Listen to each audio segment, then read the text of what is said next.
Don't just live for tomorrow,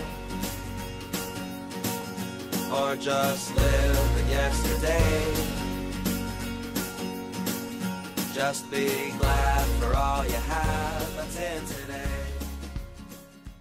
Hey everyone, Connie here, and welcome back to more glitch techs. So yeah, as you may have noticed, I didn't say an episode or anything because I don't know how many we're going to do today. We are starting with episode 5, but we're just going to kind of go for it. We're going to go for it and do as much as we can.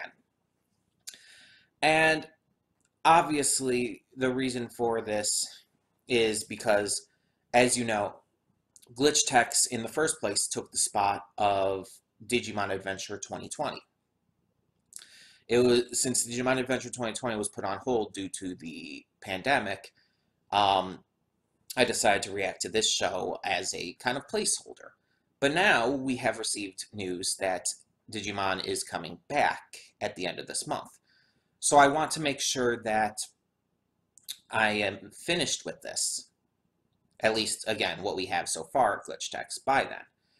Now, by no means does that mean I'm just trying to push through this or anything, or that I view this as lesser, necessarily. I've been loving glitch techs. It's been fantastic. Just one of the better animated shows on Netflix, for sure. But I do want to get back to Digimon still. I do still want to continue on that. As such, in order to do so, it's like I'm going to need this spot open. Plus, there's only like 9 episodes of glitch techs currently, so until we get more anyways, it's like we don't have a lot to get through. But yeah, we are going to just be continuing from where we are, and we're going to go for it. However many I decide to get through today is however many we do today. It could be a lot, could be only 1 or 2. I would say it's almost completely guaranteed it's going to be at least 2. So yeah, I'm hoping for the best with more of these. They seem to be mostly kind of episodic things, like there's not much like in terms of the big story going on right now. But as I've said before, as long as a show keeps itself entertaining and well handled, a show like that that's very episodic can still be very good. So I'm hoping for the best. I still want to meet those other glitch techs, the ones we haven't really met yet. I think we like heard them speak once. The girl in the hijab and the other guy. I'm hoping we get to them at some point in this set of episodes, because they're like, I feel like, yeah, Miko and Five are the main characters, but I want to get to know others too, besides, asshole McGee. I want to get to know other glitch techs. I feel like it could really expand upon this in some very important ways. So yeah, I'm very excited, and I hope that you are as well. You'll see in the title already, by the way, how many episodes we're doing. But I mean, as of recording this, I don't know. So this is going to be interesting. In the meantime, let's just get this going. So when the screen fades to black, pause this redirect and go to the description below. Follow the link to the reaction, and after you watch it, come back here to the redirect and resume play. Because after it fades to black and then it fades back in, everything from that point forward will be my afterthoughts and will contain spoilers to the episodes. So that being said, thank you so much for tuning in, and I will see you at the reaction. And we are back, and we will begin with spoilers in 3, 2, 1, now. Okay, so we had some very good episodes here, but before we get into anything, there is something I want to bring up. I just want to talk about. I want to talk about Miko's family. So I have this picture here, which is too big, but this is her family. As you see, you could see her parents. You could see all 4 of her siblings. Now, her sister, Nika, and then one of her brothers, I don't know her brothers' names, um, but both of them don't look as, well, notably Asian as Miko and her mother and youngest brother do. I'm thinking that they possibly came from the father's side, that he probably already had them or something. Um, and when he married um, Miko's mother, it just kind of connected like that. So they would already have been in the family. And then Miko would probably be have been born after that, followed by her younger sister and then the little brother. That would be my guess, at least. Um, we don't really get a lot of deep confirmation of anything regarding that. It never goes too heavily into it. Um, but that's kind of how I view it, at least as of now. Um, but it's interesting because we got to get some lore with that with her sister Nika, finding out that Nika is actually the one who taught her how to play games and everything, which is pretty cool. But let's talk about these episodes one after the other. So first off, we have a Castlevania inspired episode. It's just blatant about it. So Castle Crawl is the name of the episode. I wanted to look up the episode name. And it's basically this house is glitched to be an entire like game, pretty much. It's a Castlevania based game called Castle Stein, and after all these other teams were sent in to try and, well, fix everything, Miko and Five are sent in instead, as kind of the last ditch resort. I did notice that Zara and I'm gonna have trouble with his name, aren't I? I can't think of his name for the life of me right now. But I did notice those two were amongst the glitch texts that were turned to stone in there. So that's pretty interesting.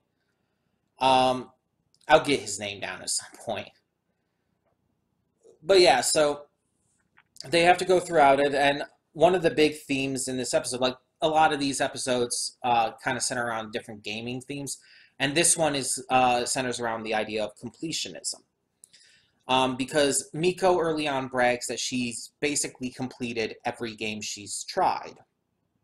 And Five, feeling like kind of left out with that because, well, he hasn't, starts to lie regarding Castlestein. He starts to pretend like he has beaten it when he hasn't. Now, it's very clear he's played it. Based on certain things he says and the fact that he does seem to know about certain things, he has played the game. He's just never beaten it. So they're going throughout it, and there's all these like fun little references and everything, and just these fun little ideas to like these kind of games.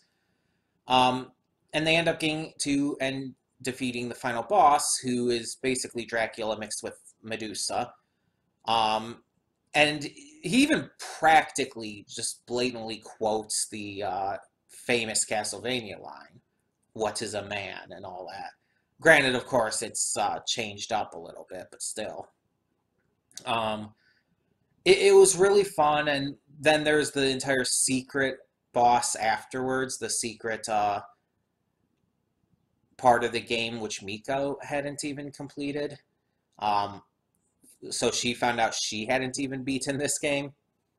But they managed to do it with a really ridiculously weird weapon with that spork, or spward, as they called it. And yeah, it was just a really fun, cool, like, call out to Metroidvania style games. Like you guys know I love Metroidvania style games. You guys know I played on the channel quite a few of them. Most notably the Momodora games. But I've played a couple others too. Um, and of course, throughout my life, I've played plenty. I've played the Metroid and Castlevania games that the style is named after. So, um, and yeah, I've played a few of the Castlevania games at least, not all of them, but I definitely like recognize like the ideas behind it, all the different uh, level design choices and whatnot. It's definitely fun and it's very nostalgic in a lot of ways. I had a lot of fun with that episode for sure. Um, the episode after that is Alpha Leader. So this is the episode that really introduces us to. I'm gonna look up his name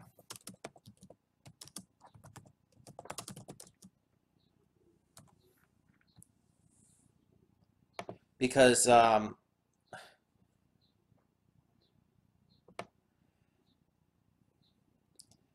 feel like I just need to know that. Hanish, is it Hanish or Hanesh? I think it's Hanish. Um, But yeah, Zara and Hanish were introduced to. They were the two I was really looking forward to being introduced to because I'd seen them in like advertising and stuff. I'd seen them in different stuff on social media. Plus, I wanted to be introduced to Zara because she is Muslim. She is a Muslim American. Um, she wears a hijab and everything, and as I've said in in past episodes, I think that's really cool that the creators of the show did that. Like, in terms of her personality and everything, as we see in this episode, she's just an ordinary girl. She kind of has almost like the straight man kind of personality, uh, kind of acting a lot more calm and collected compared to everyone else. But she's just an ordinary person still, and I like that because a lot of shows would never even think about having a Muslim American character like this. And in a lot of cases, when these minorities are represented in animation, live action shows, movies, whatever, a lot of times they're kind of presented as the token characters. They're very tropey, very over the top, and it really comes across as kind of insulting.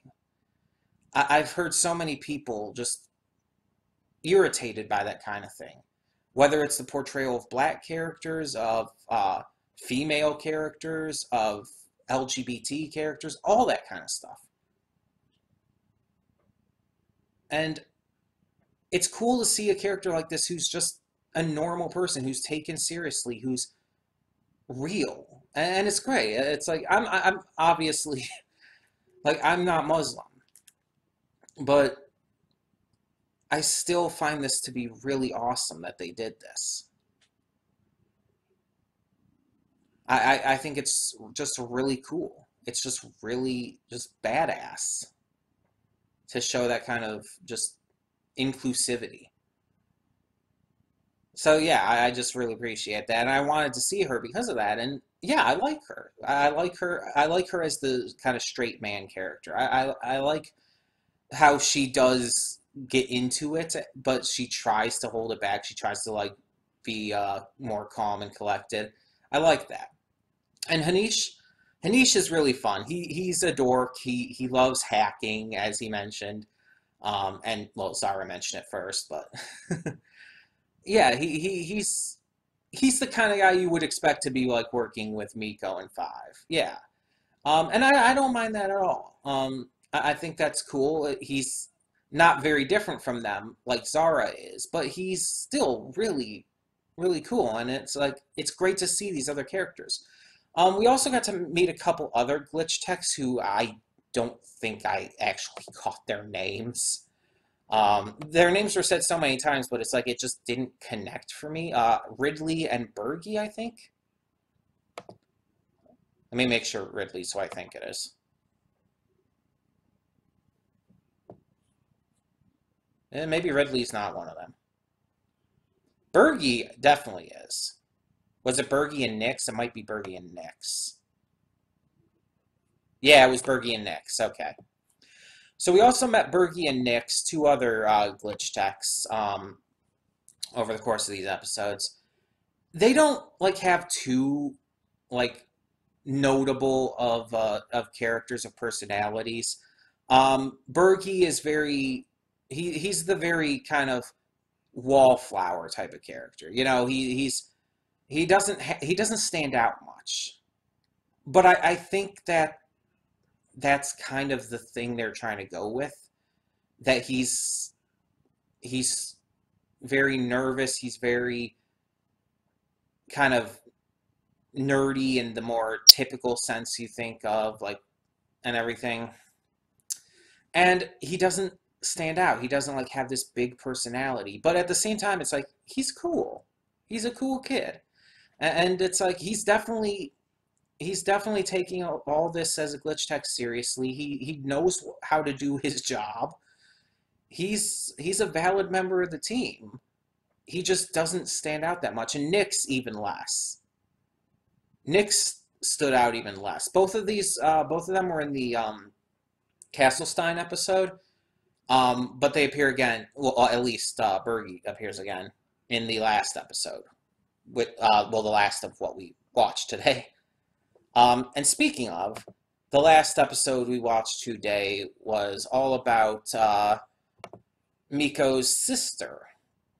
So we get to follow Nika in this episode, Miko's older sister, and the thing is they kind of have these sister days that their mother forces them into, and this time they have to send a selfie to her every 10 minutes to prove they're spending time together. Otherwise, they get grounded. Which, okay, I want to talk about that.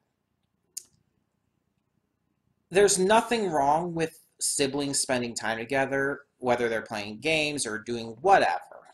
In fact, I actually think that's good. That's something that siblings should do. But it should never be forced. If it's forced, it's unnatural, and it doesn't actually like build any real bond. If you're forcing your kids to bond with each other, to spend time together, they're not going to connect as easily. They have to want it themselves.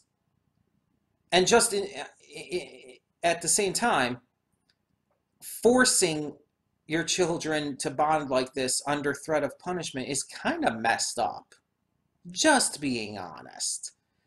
But either way, so since they have to spend time together, Miko ends up dragging Nika along to their mission, to this quest they're doing, which is, of course, 5, Miko, and Bergie. 5 and Bergie are doing most of the work at first because Miko is trying to hang out with Nika, but then they end up joining forces for the final thing, in which Nika ends up helping out by knowing the game that they're playing. So yeah. It's really cool to see Nika's character like get this development and depth to her. She's really cool. I actually really like her. She has a fun personality. Like Zara, she's kind of a straight man personality. She tries to keep it very collected, but she isn't just that. She's doing it specifically because she wants to basically try to get through high school without being made fun of, without being a laughing stock, because teenagers are shitty. And we see that she's trying hard to like kind of put on this mask in order to not draw attention to herself. But then when she gets out and actually does have fun, we can see how much fun she has with Miko. Whether dorking around in the ball pit or laughing at each other's bubble soap beards and shit. It's like they actually genuinely do have fun with each other when it's natural. Because all of that stuff when they're having fun wasn't because their mother forced them to. It was because of the situation at hand causing them to bond through a natural moment that they just had fun. I just, I really like their bonding. I really like the moments they get in this episode. And yeah, I do like Nika. I really do like her as a character. I think she's really fun. Um, but yeah, yeah. It's going to be interesting to see if we get anything more with her or with the other siblings as well. I'd definitely be up for that. Um, but yeah, so they end up defeating things and they don't wipe her memory, which is really interesting. So she knows. I doubt she's going to say anything, but she knows about Miko being a glitch tech and everything. She doesn't know all the details surrounding it, but she does know it's a thing. So yeah, yeah, these 3 episodes were pretty damn good. I really enjoyed them. And there's only 2 left because there's 9 episodes currently. I'll probably end up doing both of them together in one video. I'm thinking it's probably going to end up being next week, sometime. We'll have to see. I can't promise anything. We'll just see how it goes. And yeah, like I said, after that, we're going to be going right back to Digimon Adventure 2020. Um, once I finish this, if there's time between, it's like the slot will just move to Digimon, and it's just whenever it starts up again, we'll get to reacting again. Um, as for ReZero Season 2, we are still going to be reacting to that, but we are doing Digimon first. That is priority over ReZero. So yeah. But yeah, tell me in the comments below what you thought of these 3 episodes of Glitch Techs. And for now, I'm Connie, and I'm signing off. See y'all next time.